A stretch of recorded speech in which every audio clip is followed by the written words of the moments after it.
नमस्ते दोस्तों, welcome to our YouTube channel.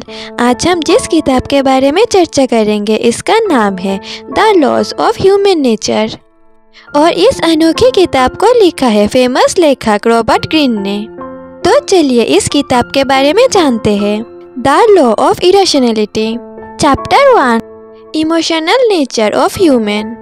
हम सब इमोशनल क्रिएटर्स हैं। दोस्तों, चाहे हम कितना भी कोशिश कर ले अपने आप को लॉजिकल दिखाने की, जब हम किसी सिचुएशन में होते हैं तो हमारा इमोशन पहले रिएक्ट करता है और रीज़न बाद में आता है। यही वजह है कि हम गलत डिसीजन ले लेते हैं। ऑथर कहते हैं कि पहला स्टेप ये मानना है कि हम इरेशनल हैं। Recognise your biases. हर इंसान का कुछ ऐसे बायसेस होते हैं जो उनके डिसीजन को प्रभावित करता है। ये बायसेस हमारा अपब्रिंगिंग, एक्सपीरियंसेस और एनवायरनमेंट से आता है। इसलिए हमें हमारा बायसेस को पहचानना ज़रूरी है ताकि हम समझ सके कि कैसे हमारा विचार और डिसीजन उनको प्रभावित करता है। Detach yourself from emotions. Author का कहना है कि अगर हमें इरेशनैलिटी से बचना है तो हमें अपने इमोशन को अलग रखना होगा।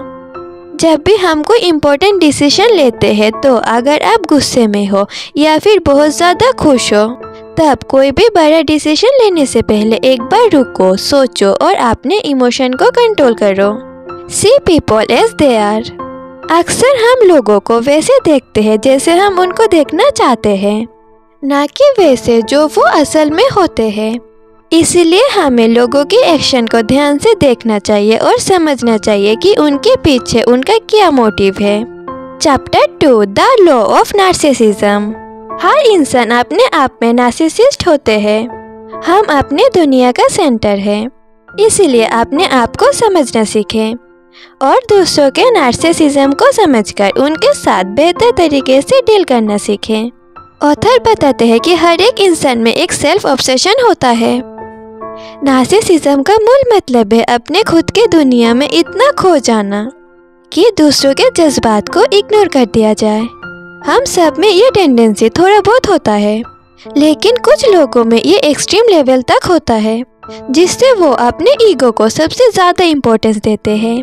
ये लोग दूसरों के इमोशन को समझने में नाकाम होते हैं और अपने फ़ायदे के लिए दूसरों को इस्तेमाल करते हैं।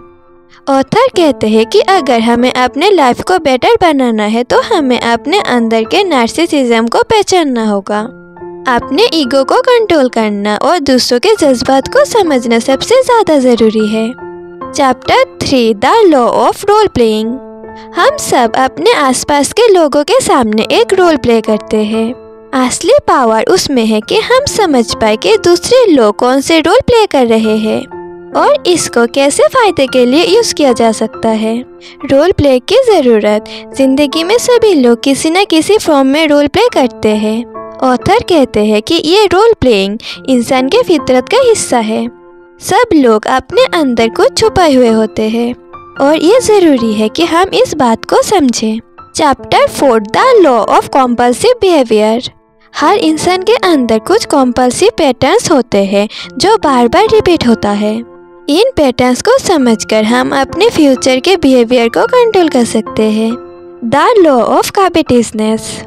हम अक्सर उन चीज़ों की तरफ अट्रैक्ट होते हैं जो हमारे पास नहीं होता, लेकिन जब हम उन चीज़ों को पा लेते हैं तो उनका चार्म खत्म हो जाता है। इसलिए हमेशा अपने डिज़ायर के सेंस को समझना ज़रूरी है। Chapter 6, the law of short sightedness. इंसान अक्सर शॉर्ट टर्म में सोचता है, लेकिन असली सक्सेस तब मिलता है जब हम लॉन्ग टर्म में सोचते हैं। Chapter 8, the law of self साबोटाज।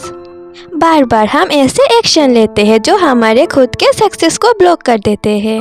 ये सेल्फ साबोटाज होते हैं। इससे बचने के लिए अपने अंदर के नेगेटिव पैटर्न को पहचान कर उन्हें दूर रखना ज़रूरी है। Chapter 9, the law of repression. हम अक्सर अपने रियल इमोशंस को दबा देते हैं, लेकिन ये इमोशंस किसी और तरीके से निकल ही जाता है। इसीलिए अपने ट्रू इमोशंस को समझना और एक्सप्रेस करना ज़रूरी है। Chapter 10, the law of envy. हर इंसान के अंदर थोड़ा बहुत एनवी होता है, लेकिन हम इस इमोशन को समझकर इसे कंट्रोल नहीं करते। Chapter 11 the law of grandiosity. जब हम सक्सेस के बाद अपने आप को सबसे ऊंचा समझ लेते हैं तब हम ग्रैंडियोसिटी के शिकार हो जाते हैं। ये ईगो हमारे डाउनफॉल का सबसे बड़ा रीज़न बन सकता है। Chapter 12 the law of gender rigidity. ये लॉ कहता है कि हम अपने जेंडर आइडेंटिटी को रिजिडली डिफाइन करते हैं, लेकिन हर इंसान के अंदर मैस्कुलिन और फेमिनिन एनर्जी होता है। इस एनर्जीज को बैलेंस करना सीखना चाहिए। Chapter 13 the law of aimlessness. जब हम अपने लाइफ में किसी भी एम के बिना जीते हैं तो हम कहीं भी नहीं पहुंच सकते। लाइफ में क्लियर गोल होना ज़रूरी है। Chapter 14 the law of conformity. हम अक्सर सोसाइटी के रूल्स को बिना सोचे समझे ही फॉलो करते हैं, लेकिन असली फ्रीडम तो तब आता है जब हम अपने विचार को सही जगह पर इस्तेमाल करते हैं। Chapter 15 the law of फिकलनेस।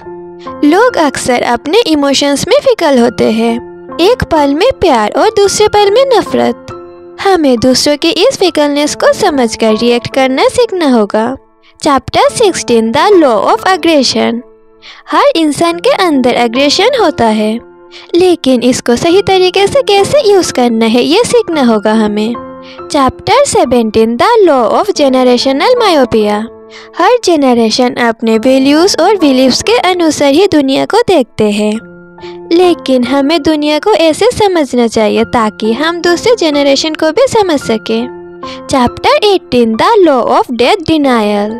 हम सब मरते हैं, लेकिन अक्सर हम इस सच को मान नहीं पाते हैं और इस सच से बचने की कोशिश करते हैं। जब हम डेथ को समझकर एक्सेप्ट कर लेते हैं तभी हम सच में जीना सीख लेते हैं। तो दोस्तों, ये 18 लॉस ऑथर ने अपने किताब the loss of human nature में एक्सप्लेन किया है। ये किताब आपको अपनी लाइफ और दूसरों के बिहेवियर को डीपली समझने में मदद करता है। तो दोस्तों, आज के लिए बस इतना ही। मिलते हैं नेक्स्ट वीडियो में। और अगर आपको ये बुक समरी पसंद आया है तो प्लीज़ लाइक, शेयर और सब्सक्राइब कर देना। Bye bye.